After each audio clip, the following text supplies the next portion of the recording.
Politics. నేను ఈరోజు బండి సంజయ్ గారిని సూటిగా అడుగుతా ఉన్నా, మీరు సొంత బలం మీద గెలిస్తే ఎస్ బీజేపీ గెలిచిందని మేము కూడా శుభాకాంక్షలు చెప్తాం. మీరు టీఆర్ఎస్ పార్టీ కలిసి టీఆర్ఎస్ పార్టీ అభ్యర్థిని పెట్టకుండా గెలిచి ఇలా మేము గెలిచినాము రంజాన్ గిఫ్ట్ అంటే ఇలా కాంగ్రెస్ పార్టీకి ఇండిపెండెంట్ కు దాని తర్వాత బిఎస్పీ క్యాండిడేట్ వచ్చిన ఓట్లంతా పాకిస్తాన్ వల్ల ఇది దురదృష్టకరమైనటువంటి ఒక కేంద్ర మంత్రి స్థాయిలో ఉన్నటువంటి ఆయన మాట్లాడితే ఇది రాజకీయాల ఒక కేంద్ర మంత్రిగా ఎదిగినటువంటి మాట్లాడేటువంటి మాటలు కాదు. నేను అడుగుతాను, ఇవాళ ఈ నియోజకవర్గంలో స్థానికంగా నేను శ్రీధర్ బాబు గారు, దామోదర్ రాజనరసింహ గారు మంత్రులు, మన ఇన్ఛార్జ్ మంత్రులు ఉన్నారు. సేమ్ మాజీ ముఖ్యమంత్రి కేసీఆర్ గారు, హరీష్ రావు గారు, కేటీఆర్ గారు, మిగతా చాలా మంది పెద్దలు కూడా టీఆర్ఎస్ పార్టీ నాయకులు ఉన్నారు ఇక్కడ.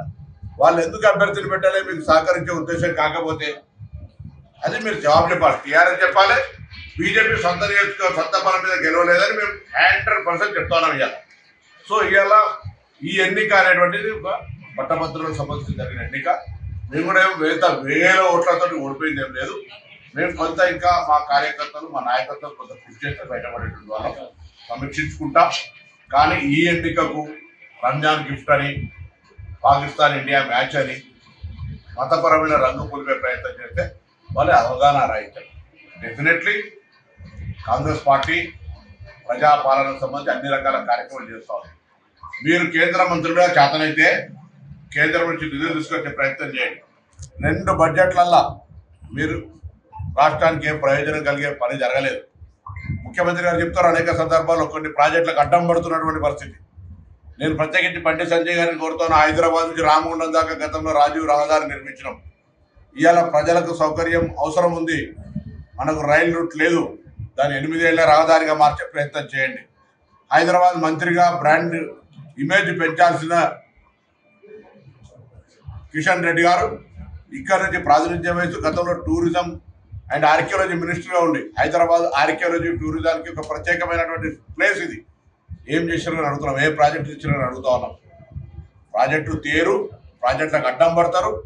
దేశంలో 29 రాష్ట్రాల్లో తెలంగాణ ఒక అంతర్భాగమైనప్పటికీ కూడా భారతీయ జనతా పార్టీ ఈ రాష్ట్రం పట్ల వివక్ష చూపెట్టి మీరు గతంలో 10 సంవత్సరాలు కేసీఆర్ గారు మమ్మల్ని అడగలేదనే కారణం మీద తప్పించుకోగలిగారు.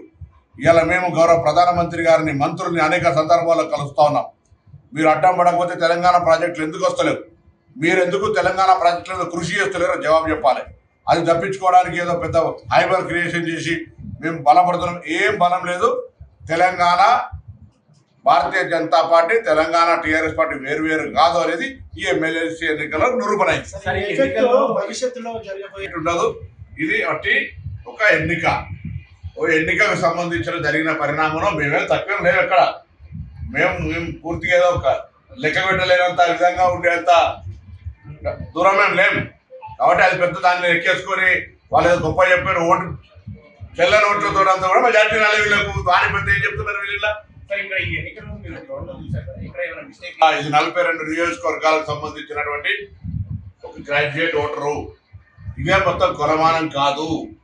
క్షేత్రస్థాయిలో ప్రజలు ఒక్కొక్క నియోజకవర్గంలో 2 ఓట్లు కూడా 2000 ఓట్లు కూడా లేవు. గ్రాడ్యుయేట్ ఓ నియోజకవర్గంలో కరీంనగర్ లాంటి దగ్గర 30,000 ఉండొచ్చు. దాంతో పాటు ఈ మాట కూడా చెప్తున్నా, ఒక్కొక్క నియోజకవర్గంలో 2000 ఓట్లు కూడా లేవు. ఓ నియోజకవర్గం కరీంనగర్ లాంటి దగ్గర 35,000 ఉండొచ్చు. 50% కరీంనగర్ ఉమ్మడి జిల్లాకు సంబంధించే. నేను మళ్ళీ ఏమంటున్నా కూడా అంటున్నా, ఎన్నైనా మేమేం పెద్ద దూరంగా కిలోమీటర్ల గ్యాప్ తోటి ఓడిపోలే. మేము కూడా దగ్గర దాకా ఉంటుంది. ఆ చెల్ల రోడ్లంతా మెజార్టీ కూడా రాలే కదా వాళ్ళకు అంటున్నా. కాబట్టి మేము డెఫినెట్లీ ఈ ఎన్నికను సమీక్షించుకుంటాం. ఈ ఎన్నికకు గెలవడానికి బీజేపీ టీఆర్ఎస్ కలిసి పనిచేసినాయి. అదే స్ఫూర్తి మీకు అట్లే ఉంటే ఈ రాష్ట్ర ప్రయోజనాల కోసం కూడా, రాష్ట్ర అభివృద్ధి కోసం కూడా కష్టపడండి. ఇలా మీరిద్దరు కలిసి బీసీ రిజర్వేషన్ వ్యతిరేకించే విధంగా కుట్ర చేస్తా ఉన్నారు. కులగణను బ్లేమ్ చేసే ప్రయత్నం చేస్తా ఉన్నారు. 42% రిజర్వేషన్ స్థానిక సంస్థల్లో, అదేవిధంగా విద్యా ఉపాధి అవకాశాలు తెచ్చే సంబంధించిన అంశాన్ని మీరు గెలిచామని చెప్తున్నారు కదా, రేపు పొద్దున తెచ్చే బాధ్యత కూడా మీదైన మాట మనం చేస్తాం.